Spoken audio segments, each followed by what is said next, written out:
Bom dia, gente. Hoje nós vamos continuar falando da ciência e da filosofia moderna.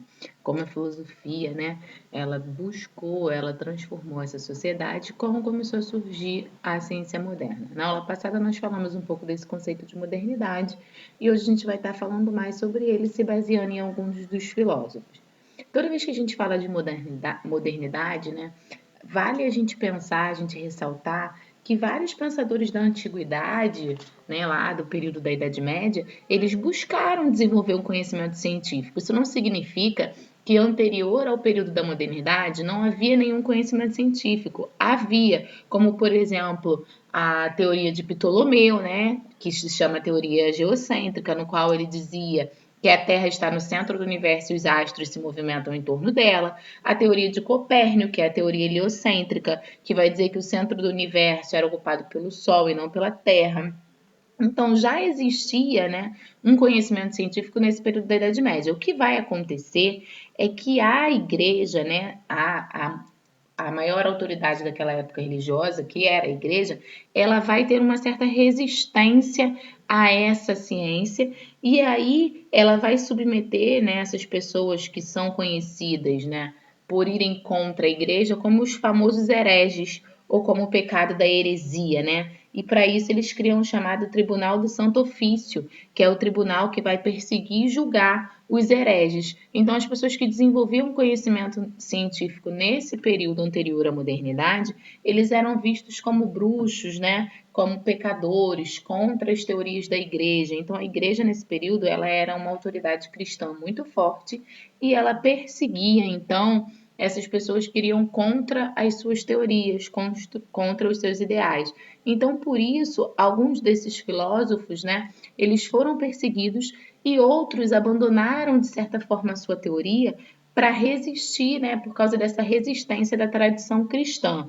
Então, essa consolidação de uma ciência moderna, o aparecimento de uma ciência, ele passa a trazer vários conflitos para a igreja, né? Então, começam a haver diversos conflitos da igreja que começam a perseguir esses intelectuais.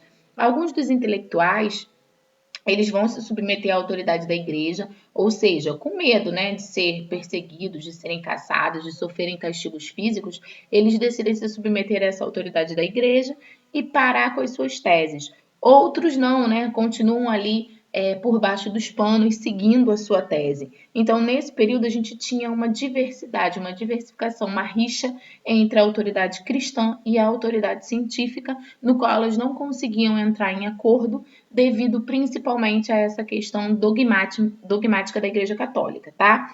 Galileu Galilei, ele foi um filósofo, né?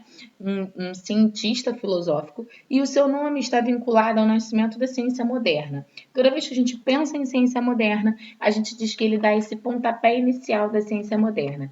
Ele vai trazer em suas teses, né, a formação das suas teses, a formação da ciência moderna, ele vai dar em 3 momentos, no que ele chama de causalidade, mecanismo e experimento. São as bases usadas por ele para essa linguagem filosófica. A primeira tese que ele elaborou foi a tese do movimento e o peso do corpo, né? No qual ele fazia vários experimentos para identificar como o corpo se comportava, como o peso do corpo se comportava. Ele também vai lançar o que a gente chama das leis de causa e efeito, no qual todos os fenômenos naturais envolvem grandeza, figura e movimento, né? Que é o que ele chama de causa e efeito. Ele também estava muito ligado à questão da matemática, tá? Ele vai dizer que nenhuma autoridade é superior às descobertas da razão. Então, ele diz que, por exemplo, a igreja, ela jamais é superior às descobertas da razão. Lógico que Galileu Galilei foi perseguido, tá? Para que ele negasse as suas teses, para que ele dissesse que as suas teses não eram verdadeiras, mas ele não aceitou essa perseguição. Em um primeiro momento, ele fingiu que negou, né, para a igreja poder amenizar ali essa perseguição a ele, mas ele continuou com as suas teses de linguagem matemática. Outro filósofo, né, desse período, filósofo cientista desse período, é René Descartes. René Descartes ele vai estudar as teses de Platão, Aristóteles e de outros filósofos cristãos. Ele vai encabeçar, né, o que a gente chama de racionalismo, que é o que a gente vai falar mais lá na frente. Ele vai ter uma educação tradicional, né, no qual ele vai estar relacionado às ciências matemáticas e à filosofia, até mesmo a filosofia dogmática, jesuítica. Ele vai viver, gente, o que a gente chama de uma crise da busca pela verdade. Como ele era também um matemático, ele vai dizer que, segundo ele, os filósofos buscavam a verdade durante séculos e séculos e foram incapazes de chegar a uma tese que todos pudessem concordar. Então, para ele, não havia, né, uma verdade absoluta nessas teses filosóficas, assim como era na matemática, né? Já que na matemática a gente tem uma verdade absoluta, algo exato a se seguir. Então, ele começa a duvidar de tudo que existe na filosofia. E ele vai dizer que a gente precisa aprender as coisas por si mesmo, por isso essa incansável busca pela verdade. Ele diz que todos os eventos da natureza eles podem ser descritos através da linguagem matemática, né? Seguindo lá o que Galileu já falou, o que Copérnico já falou.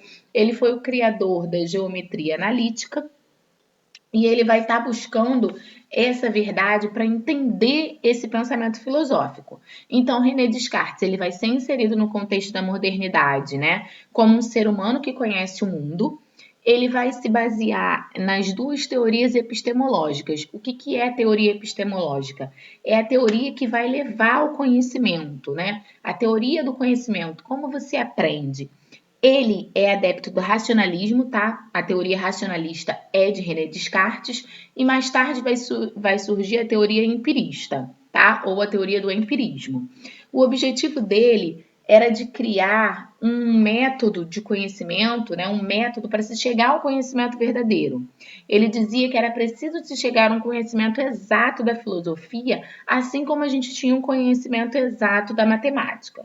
Então, ele cria, né, métodos para poder chegar a esse conhecimento exato. No primeiro momento, ele vai criar o que a gente chama de ceticismo inicial, que é um método da negação. Ele vai duvidar, questionar tudo e qualquer coisa que a sociedade filosófica já tenha feito, já tenha imposto. Então, a gente chama isso de dúvida metódica e hiperbólica. O que significa esse metódica e hiperbólica? A metódica é porque ele tem um método para questionar, e a hiperbólica é o que a gente fala mesmo na questão do português, de ser exagerado, né? Da hipérbole. E ele vai criar uma frase que é a seguinte: o bom senso é a coisa mais bem distribuída entre os homens. O que ele quer dizer com isso? Ele é adepto, né, da tese inatista, ou seja, de que os homens eles já nascem com todo o conhecimento inato. Então, todo o conhecimento, né, tudo que ele precisa já está dentro dele. E de acordo com o que vão surgindo os problemas em sociedade, ele vai colocando aquilo ali para fora.